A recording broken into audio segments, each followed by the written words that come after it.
Bonjour à toutes et à tous et bienvenue pour cette critique, d'abord sans spoiler puis avec, de Toy Story 4, sachant que mon humble avis sera enrichi dans cette vidéo grâce à l'interview que j'ai pu obtenir du réalisateur et des deux producteurs du film, à savoir Josh Cooley, Marl Nielsen et Jonas Rivera.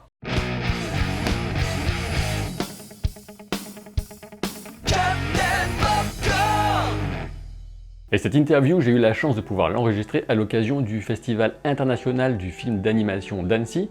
Et pour celles et ceux parmi vous qui n'ont jamais eu la chance d'aller à ce festival, bien je pense que c'est sans doute l'un des plus cool et des plus agréables de tous les festivals de cinéma en France. D'ailleurs, il s'est auto-baptisé le plus beau des festivals, et ce qui fait la différence, outre la ville superbe et l'organisation très solide, c'est l'ambiance festive et passionnée qui règne sur place, et pendant chacune des projections, il y a énormément d'étudiants en animation dans le public, et ça se sent parce qu'ils sont plutôt animés, mais aussi très respectueux des œuvres une fois que le film a commencé. La sélection du festival d'Annecy est très large, il y en a pour tous les goûts, et il faut savoir que de plus en plus, quasiment toutes les séances sont ouvertes également au grand public. Il faut juste patienter un petit peu, donc ce ne sont pas uniquement les professionnels qui peuvent accéder aux projections.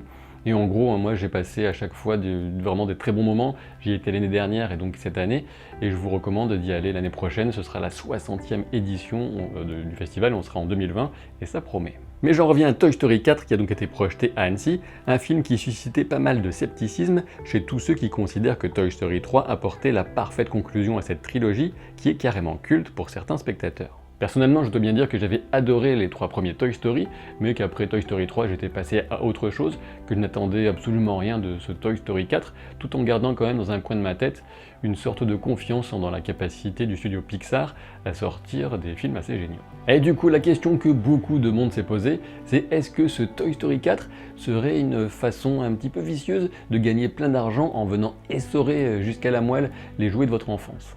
Mais la réponse est non, pas du tout. Toy Story 4 est un chef-d'œuvre de l'animation, c'est simple, j'ai eu l'impression de découvrir un film qui était déjà un grand classique. Alors oui, du coup, peut-être que pour une fois, je vais vous paraître un peu trop enthousiaste, mais que voulez-vous, moi j'ai tout adoré dans ce film, dans Toy Story 4, depuis le scénario jusqu'à cette capacité à prolonger les trois premiers films, mais aussi en nous proposant de nouvelles perspectives. Et voilà pourquoi j'ai demandé aux réalisateurs et aux producteurs combien de fois ils avaient regardé la trilogie originale lors de la production de Toy Story 4, et puis comment ils avaient géré l'équilibre difficile entre l'hommage, la continuité et la nouveauté. We would watch 1, 2, and 3 back to back, so a lot. I don't remember how many times now, but we would just take one of our screening rooms and set it up and sit in there with the story department, editorial department, whatever department needed to see it, and we would just watch all of them. We did try to balance it though, because we would just study the DNA of the films, the look, the cadence, the humor, the dialogue, and we wanted to honor that, but also pivot this movie so that it could stand on its own and have a little bit of a different flavor. So it was constant. Again, back to editorial, we constantly worked and tweaked scenes until it felt like, I think, our own. You know. Because people feel like they know these characters. They've been in their lives for almost 24 years, and so they've been through a lot, these characters, and they've learned a lot of lessons, and we wanted to make sure we weren't repeating lessons, and that anything we were building in this movie was something new, something that the audience hadn't seen, something that Woody hadn't gone through before and was learning something new. So that was a constant challenge. Avant que je n'oublie, je dois quand même vous préciser que j'ai vu le film en version française, que j'ai trouvé excellente.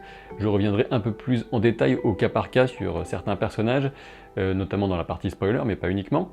Et puis pour ce qui est de la VO, malheureusement, je n'ai pas pu y assister puisque l'interview que j'ai pu mener à Annecy, eh bien, elle se déroulait pendant la diffusion en VO du film à Annecy. Parmi les nombreuses qualités de Toy Story 4, j'ai été immédiatement frappé par la bande originale de Randy Newman, qui est là depuis le début évidemment, et la façon dont le film et la musique se marient à la perfection, ça se joue à la seconde près. Dès la séquence d'introduction, on se retrouve replongé à 100% dans cet univers qu'on adore, et le plaisir ne s'arrête qu'avec le film. Et quand je vous disais que j'avais l'impression de découvrir un film qui était déjà un classique dès sa sortie, eh bien c'est un peu comme si, dans ma tête en tout cas, je l'avais comparé dans son rythme, dans sa fabrication, dans sa réalisation, au film de Spielberg des années 80. Du coup, j'ai demandé aux réalisateurs et aux producteurs comment ils avaient atteint un tel rythme, une telle cadence dans le film. Oh, Let us soak that up for a minute. Yeah. Wow. Thank you. Kind words. Spielberg 80s movies are like classics, so it's Well, I think honored. we grew up with those movies. I mean, we fell in love with movies probably in a similar area, all probably different movies, but yeah, there's something about those movies that they're almost like the old Disney movies in the 30s and 40s that sort of everyone loves and grows up with. And I think at Pixar, we come to our jobs first as movie fans. So that's very nice to hear. But our sense of timing... Sense of timing. You mean the cadence of the film? Yeah, I mean we work for a long time on these films, so the timing really gets finessed over a number of years, right along with the story as we go. But that's Axel. Yeah, our editor Axel is king at that, and I think he brought so much to. I know when we'd be in the edit suite together, and he'd say, "I don't know if we need this part or that part," and I go, "No, I love that part." And he go, "Well, let me just show you without it." And then I go, he's right. Yeah. Ben oui, forcément, le rôle du monteur, c'est une sorte d'évidence, mais dans cette réponse, ça me semble intéressant de souligner l'impact énorme qu'ont les choix au moment du montage sur la qualité d'un film. Outre la BO et le rythme, je pense que vous serez, comme moi, émerveillé par la qualité visuelle du film, notamment dans la profondeur de champ et les nuances de lumière, de texture, ou encore de rendu final d'animation sur un chat par exemple. 24 ans se sont écoulés depuis Toy Story 1 en 1995, évidemment ça se ressent énormément, mais sans maîtrise la puissance n'est rien, et justement même si on peut s'approcher parfois du photoréalisme, Pixar sait parfaitement qu'il faut préserver une part d'onirisme et les gouttes de pluie, comme le camping-car, sont certes impressionnants, mais on les distingue clairement de la réalité. Bien sûr, quand on s'engage dans un tel univers pour fabriquer un 4e opus, il faut maîtriser les règles de cet univers sur le bout des doigts, et du coup j'ai demandé à l'équipe du film s'il y en avait d'autres que le public ne connaissait pas forcément, à part l'obligation pour les jouets de ne pas bouger et de ne pas parler en présence des humains. In the storytelling, no, I mean, there's times where we have to push those rules to the limits a little bit. There's a few times in this film where we had to, get right to the razor's edge of characters speaking or acting really close to humans. Desperation. Yeah.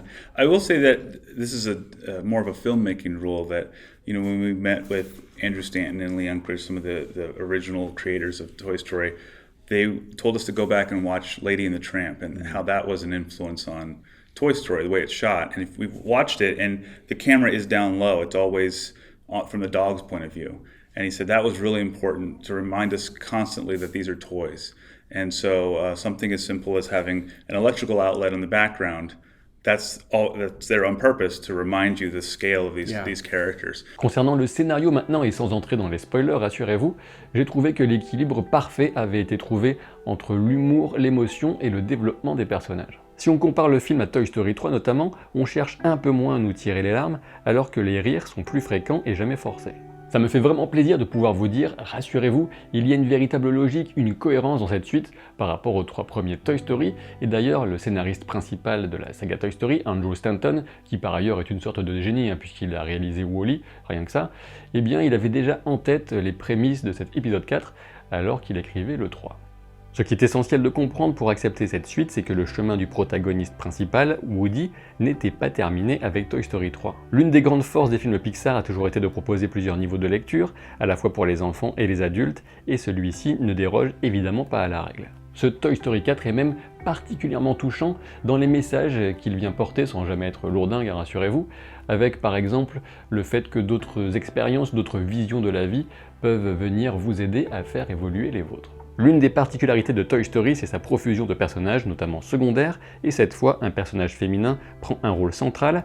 Attention, si vous n'avez pas vu les bandes annonces, on entre maintenant un peu sur le territoire du spoiler du coup. Ce personnage, c'est bien sûr celui de la bergère Bo Peep, qui n'était que mentionné dans Toy Story 3, comme exemple de jouet perdu par le passé, à l'occasion de brocantes ou encore de nettoyage de printemps. Et il faut savoir que ce personnage, Bo Peep, a bénéficié d'un traitement tout particulier dans le développement de ce Toy Story 4, puisqu'une équipe chez Pixar, une équipe entièrement composée de femmes, s'est penchée sur le berceau de Bo Peep, puisque c'est une sorte de renaissance du personnage, comme autant de bonnes fées, et donc j'ai demandé à l'équipe que j'ai pu interviewer de me parler de ce processus. Yeah, the very genesis of this film was Bo Peep. She was always a part of it.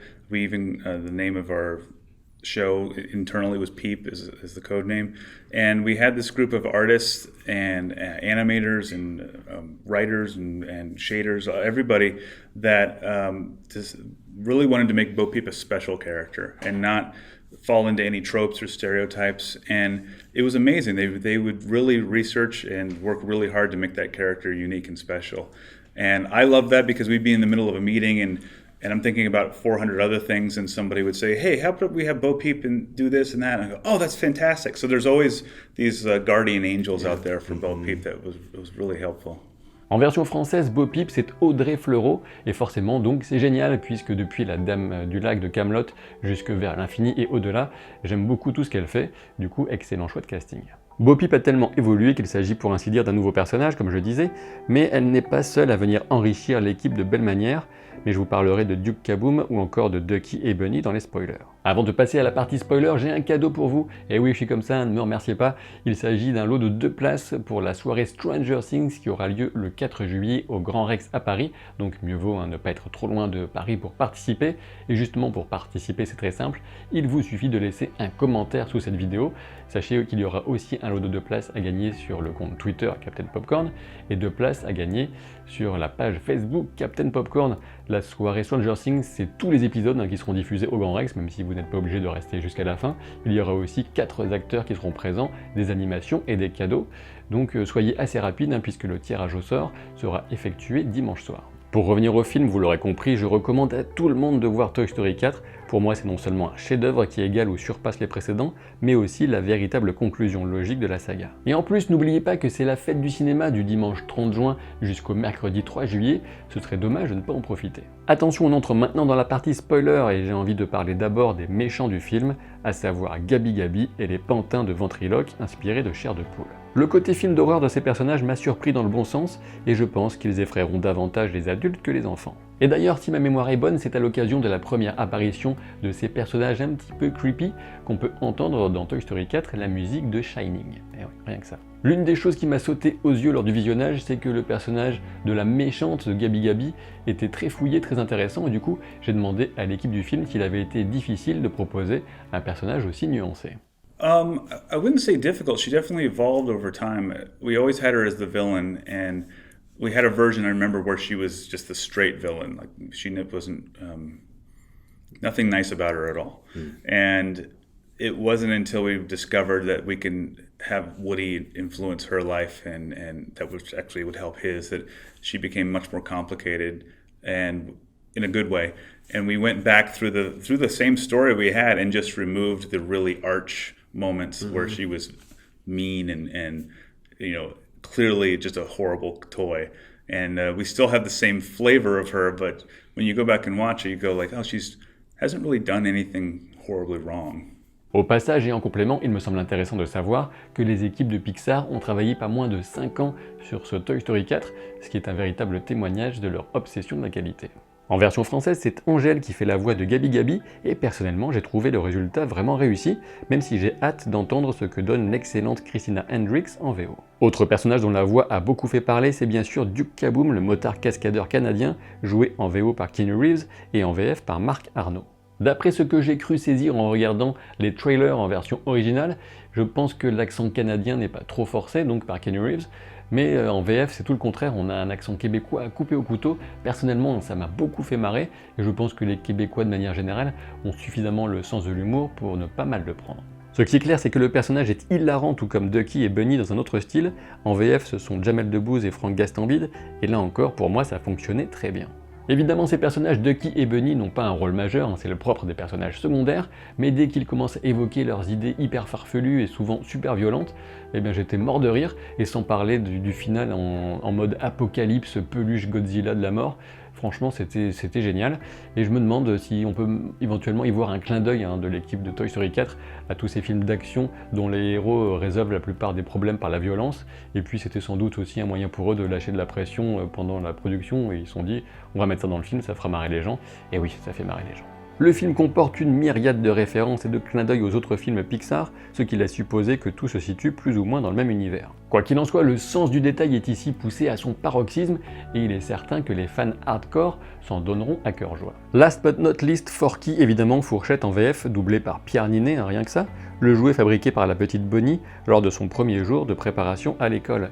Quelle réussite là encore, on a le tour de force de proposer un personnage à la fois ultra drôle, mais qui nous pose des questions existentielles, sur la raison d'être au monde notamment, et parmi les thèmes et les questions qui traversent le film, il y a celui de l'éveil de la conscience. Et si vous connaissez au moins un petit peu la chaîne, vous savez que j'adore Westworld, et d'ailleurs que j'ai proposé une vidéo pour chacun des épisodes, depuis la première saison, hein, même si ça avait commencé sur une autre chaîne à l'époque, et tout est disponible sur la playlist Westworld, sur la page d'accueil de la chaîne Captain Popcorn, et oui, c'est de l'autopromo, et alors, ça vous gêne? Vous cherchez la bagarre? Mais bon, calmons-nous et revenons-en à Toy Story, mais sans oublier Westworld, puisque j'ai pris mon courage à deux mains et que j'ai demandé à l'équipe du film s'ils pouvaient deviner pourquoi l'évolution de Buzz m'avait fait penser à Westworld, et si on pouvait voir 3 niveaux de développement de la conscience entre Forky, Buzz l'éclair et Woody, et voilà ce qu'ils m'ont répondu. Wow. Just having a conscience, or having a reality. It's the inner voice. the inner voice part of it. Well, starting to think for yourself. Yeah, I mean, I love that show. Wow, I never thought of it that way. Yeah. That's great. It is, there are stages of it. There's like the stages of. I always thought about it, and this is just whether this is true or not. I always thought about it more of their eras.